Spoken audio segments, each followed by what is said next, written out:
эфире новости, в студии Кристина Якупова. Здравствуйте. Главные темы к этому часу.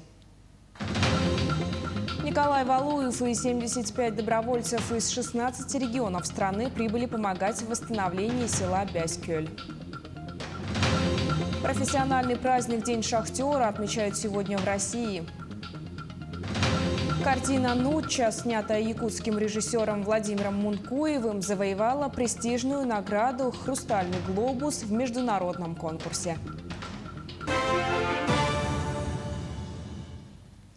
Сегодня первый заместитель председателя Комитета Госдумы по экологии и охране окружающей среды Николай Валуев прибыл в Якутск с миссией по восстановлению Якутии после лесных пожаров. Валуев отправится в село Бердигестях. Там он посетит ДЮСШ имени Агеева, чтобы пообщаться с воспитанниками школы. Далее он поедет в село Бяскёль на встречу в лагерь волонтеров. Также вместе с Валуевым в столицу республики прибыл отряд волонтеров Общероссийского народного фронта «Молодежка», которые тоже внесут свой вклад в помощь по восстановлению наиболее пострадавших населенных пунктов. Якутия пострадала более всего. Регион лесной, доступность очень маленькая тех районов, которые горели, но и, к сожалению, были районы, где пострадали люди. Будем встречаться с руководством республики, с комитетом по экологии и охране окружающей среды. Но это тоже масштабная помощь, именно такая федеральная, добрая, настоящая, от сердца помощь людям. Нужно восстанавливать жилища, нужно восстанавливать инфраструктуру, готовиться к зиме. Перейдем к эпидобстановке в республике. 144 новых случая коронавирусной инфекции выявлено за сутки. В Якутске 88 заболевших, в Нерынгринском районе 7, в Мирнинском 6, в Хангаласском районе 4 случая, в Алданском, Амгинском, Мигино-Хангаласском, Намском и Чурапчинском районах по 3 инфицированных, в Вилюйском, Нюрбинском, Алекнинском, Среднеколымском и Сунтарском районах по 2, в Абыйском, Алайховском, Булунском, Верхневилюйском, Горном, Жиганском, Кобяйском, Ленском, Момском, Аймиконском, Татинском, Усть-Алданском, Усть-Майском и Эвено-Батантайском районах по 1 случаю заболевания. За сутки лабораториями республики проведено 4162 исследования на коронавирусную инфекцию. В Ленском районе финансирование на ремонт школ в этом году поступило более в поздние сроки, чем обычно. Поэтому в некоторых школах к работам еще не приступили. Только провели торги и ждут подрядчиков. В каких школах и что отремонтировали, а что еще предстоит, узнавала Анна Кожевникова. На ремонт образовательных учреждений в этом году из казны Ленского района выделено 82 миллиона рублей. Охвачены все городские и сельские школы. Так, в Южной Нюе будут отремонтированы мастерские, в Турухте устранены предписания пожарной службы, колоссальные средства выделены для Бичинчинской школы. По Бичинчи это ремонт строительство нового туалета и ремонт мастерских и актового зала. Там приличная сумма, около 7 миллионов. Выделены деньги по Витиму, школа Витим, выделены деньги по Витиму, детский сад «Колокольчик». Также по Пеледую ремонт канализации по школе и перегородки, устройство перегородок. К финишной прямой плавно подходит школе номер 5. Здесь последние стадии ремонта. В 4-й школе обновленные кабинеты физики и химии ждут учащихся. Их отремонтировали по линии Транснефти, а также оснастили оборудованием для занятий подготовки к экзаменам, а кабинет химии – вытяжным шкафом, который давно ждали педагоги. Практически готов класс биологии. Выровняли полы, отштукатурили кабинет, 46-й кабинет. Это по точке роста специально мы сделали для новый проект российский. Цифровая образовательная среда. Деньги выделяет район. И спасибо большое, что выделили столько денег, что достаточно можно было сделать ремонты. Также произведут полностью ремонт в библиотеке и медкабинете. А вот на стадионе работы пока не завершены. Его строят благодаря спонсорской помощи от компании «Тасурях» и софинансирования районной администрации, которая выделила около 15 миллионов рублей. За основу был взят проект стадиона школы номер 3. В скором времени еще одна современная спортивная площадка появится в Ленске.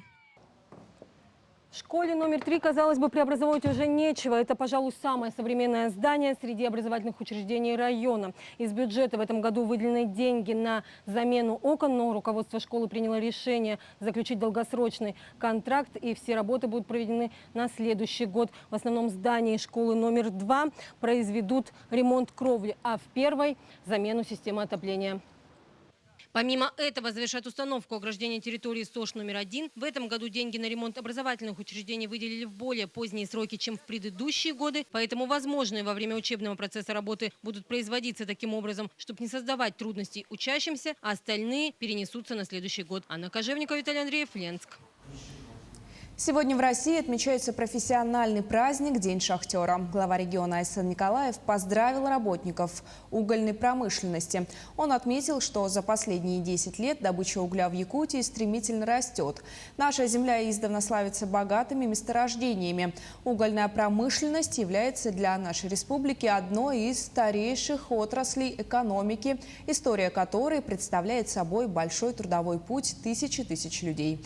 За первое полугодие текущего года на Эльгинском месторождении добыча угля выросла в 3 раза и достигла 7,5 миллионов тонн. Горняки Якутугля к 55-летию со дня образования предприятия прошли очередной исторический рубеж и добыли 370-миллионную тонну угля. Этим летом сразу в нескольких объектах культуры Якутии ведется капитальный ремонт. Как проходит финальный этап реставрации исторического здания галереи зарубежного искусства в столице республики, а также о том, какие новшества ожидают поклонников художественного искусства, узнавала Саргалана Неустроева. Зданию казначейства, ныне галереи зарубежного искусства, более 100 лет.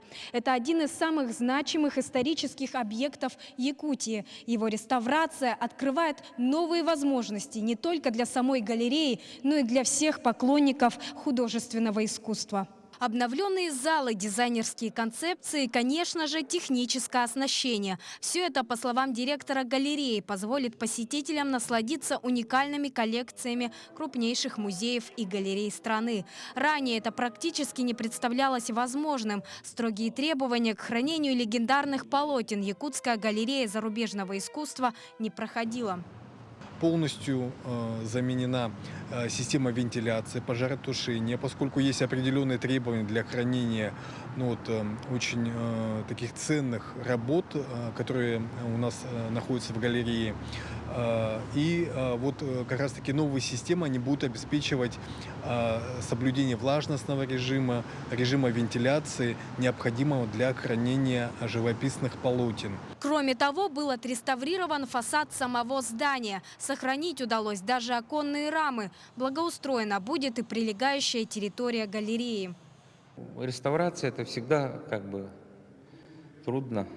Но главное – сохранение исторического облика здания. Второй этаж полностью практически закончили, осталась только покраска стен. А на первом этаже начинаем уже. Объект сдадут уже в ноябре этого года. Далее начнутся работы по обустройству помещения. Самая сложная – транспортировка картин. Специалисты уверяют, делать это зимой в экстремальные холода практически невозможно. Однако, по словам директора галереи, успеют как раз к столетию Якутской ССР. Конечно, будет обновленная экспозиция, и мы очень надеемся, что произведения зазвучат по-иному, иначе. Нами разработан дизайн-проект галереи. Внутренние интерьеры будут посвящены тому или иному направлению. Реставрация галереи – один из многих пунктов федерального плана подготовки к столетию республики. Всего на ремонт и реставрацию культурных объектов было выделено более 160 миллионов рублей. Работы велись на протяжении 2 лет, и уже к концу этого года обновленные театры, музеи и галереи снова откроют свои двери для посетителей. Саргалана Неустроева, Георгий Григорьев, Якутск. Якутский фильм «Нуча» режиссера Владимира Монкуева получил «Хрустальный глобус» в конкурсе «East of the West». «Нуча», будучи единственным попавшим в международный фестиваль в Карловых Варах фильмом из России, сразу стал победителем. Также «Нуча» в Таллине победил в программе «Works in Progress» в категории «Post Production Awards». Картина снята по мотивам произведений Вацлава Серашевского, польского писателя и этнографа. Что нам дает дача? Ответ на этот вопрос на первый взгляд очень простой – урожай. Но истина не всегда лежит на поверхности. Для дачников загородная жизнь ассоциируется со здоровым образом жизни, а кому-то пребывание на природе дарит вторую молодость. Какую пользу приносит огород дачницам Алмазного региона, расскажем в материале наших коллег. Ровный зеленый травяной ковер на даче Яны Рычковой – исключительно ее заслуга. Стрижет газон все лето. Считает, это улучшает вид дачного участка. Ну и стараешься какую-то единую высоту, скажем так, придерживаться ее. А чем чаще стрижется газон, тем он аккуратнее, он тогда как щеточка пышный становится. Но не только ровным газоном гордится дачница. На участке радуют глаз цветы, в теплице растут овощи и даже картошка. На севере она плохо созревает на улице. Приходится приспосабливаться. Дачница охотно рассказывает, почему столько времени она посвящает даче. Себя радовать, соседей радовать. То есть очень много комплиментов получаем, так скажем. Может быть, кого-то это вдохновит. Наш пример, наш участок, может быть, кого-то вдохновит на поступки. Кроме эстетики и урожая, огород – хороший способ укрепить здоровье, натренировать терпение. Чтобы получить долгожданные плоды, нужно не один час посвятить работе с землей и растениями. В профсоюзе «Профалмаз» решили отметить сотрудников, увлекающихся садоводством и ландшафтным дизайном. Старт конкурса у нас начался 23 июля. И окончание мы планируем, к завершению нашего дачного сезона по нашим северным меркам, это 10 сентября. Во-первых, наверное, очень много людей, проживающих здесь, в городе Мирном, вот в нашей Алмазной провинции занимаются дачами. У многих дачи, многие выращивают. В конкурсе участвуют 40 членов профсоюза со всей Алмазной провинции. Каждый гордится своими достижениями. Фотографирует, снимает видео, выкладывает в сеть. Победителей в разных номинациях определят гости странички профсоюзного инстаграма. В конкурсе приняла участие, просто листая Инстаграм, смотрю, вроде как участники выкладывают свое видео. Думаю, почему бы не показать свою дачу? Чем я хуже, чем остальные? Российские психологи пришли к выводу, что собственный сад или огород помогают снять стресс и отдохнуть от городской суеты. Участники профсоюзного конкурса, кроме этого, получат полезные подарки. Ксения Журавлева, Ирина Балкова, Карина Лопатина. Телеканал «Алмазный край». Российские спортсмены стали обладателями 4 золотых и 10 бронзовых медалей в 4-й соревновательный день Паралимпийских игр в Токио. По итогам 4 дней игр россияне занимают 3-е место в медальном зачете. Отметим, что сегодня на арену выйдет якутская лучница Степанида Артахинова, которая вместе с Баиром Шигаевым из Бурятии выступит в четвертьфинале турнира смешанных пар. А якутянка Алена Дмитриева завтра в составе сборной России сыграет против команды Руанды по волейболу сидя. Матч состоится в 10:00 по московскому времени. На этом вся информация. Мы следим за развитием событий.